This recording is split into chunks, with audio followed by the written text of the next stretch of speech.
So, kumusta kayo mga kabrads? So, sa video natin ngayon mga kabrads, magbibigay lang ako ng konting paalala para makapag-ingat na rin kayo. Hindi ako nakikita nyo, nakasalamin ako. Kakatapos lang ng operasyon ng mata ko mga kabrads. So, dala ng kasipagan yan, dala ng kasipagan sa trabaho. Nagkaroon ako ng diferensya sa mata dahil sa mga gawain natin, mga trabaho natin, construction, na mas mag-ingat tayo kasi napakarami talagang delikadong trabaho. Isa yung construction sa pinaka-delikadong trabaho mga kabrads.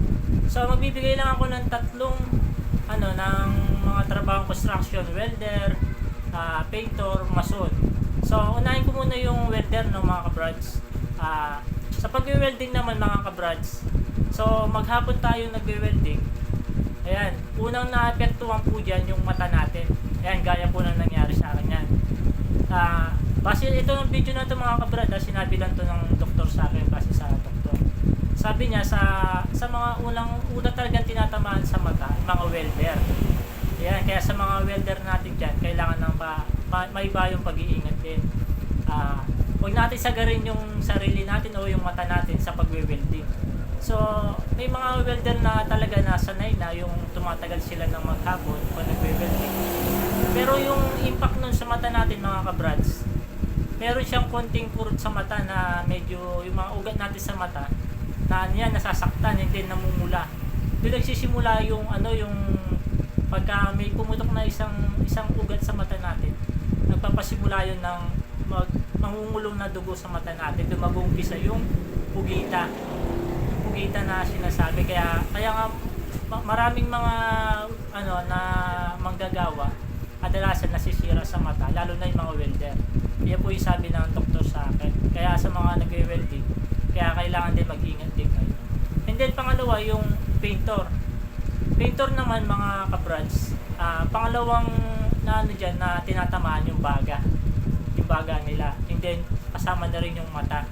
Kasi sa pagpipintor, lalo na sa mga ginagamit nilang chemical sa mga pintura, lalo na yung mga amoy gas, mga enamel, mga sangsang sa amoy, kadalasan pumapasok sa loob ng katawan talaga natin yan. Kaya may iba yung pag-iingay, kailangan naka-face mask din mga kabrads, nakasalamin na rin kayo. Lalo na yung paglilihan ng kisame mga kabrads, yung pinaglihahan, pumapasok sa mata natin yan, kung minsan binabaliwala lang natin, kinukuskusan natin hanggang sa mamula. Doon po nagkakaroon ng konting infection. Yung pong konti na yun, naiipon hanggang sa magkaroon kayo ng diferensya sa mata, hindi magkaroon din kayo ng sakit sa baga. So yung ibang painter, yung ginagawa nila para lang daw matanggal yung chemical na nalanghap nila, iinom sila ng alak, ganyan, para matanggal. Pero mali po, sabi ng doktor sa akin.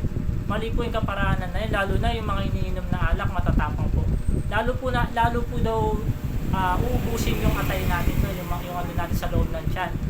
Hindi rin po makakabuti yung pag-inom din ng alak, yung pagpatanggal ng chemical sa katawan. Kaya mas may bayang pag-iingat mga kabrad sa mga painter. Ugaliin din natin laging naka-salamin, hindi naka-mask, para yung ibang amoy hindi natin ganong nalalakam. And then yung pangatlo, yung mason.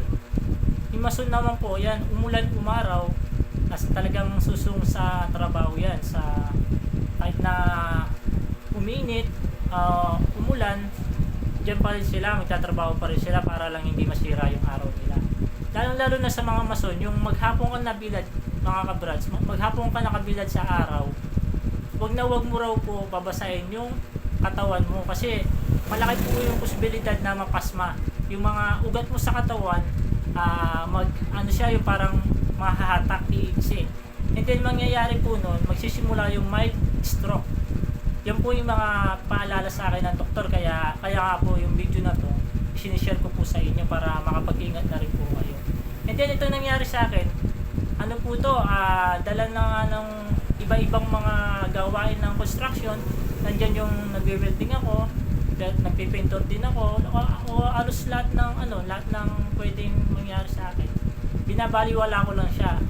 Kaya nga umantong sa punto na dumating sa ito nga sa mata ko, dumating na sa punto na nanlabo yung paningin ko, doon nga nag-umpisa.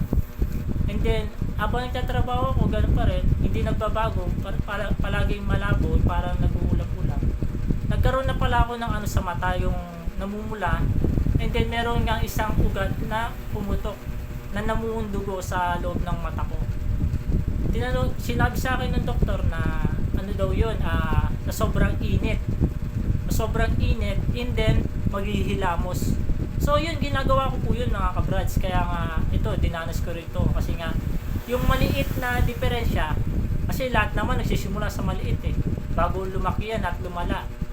Kaya kailangan mag-ingat po tayo, yung maliit na bagay, kailangan huwag natin sa walang bahala po, kailangan mag-ingat po tayo. And then, kaya kung nakikita nyo mga kabrads, 3 weeks po ako hindi nagtatrabaho, nakapahinga lang ako dito sa bahay. Kasi nga hindi pa ako pinayagan ng doktor na bumalik sa trabaho, gawa ng bawal pa ako magbuhat ng mabigat. Kasi nga matayo na opera sa akin.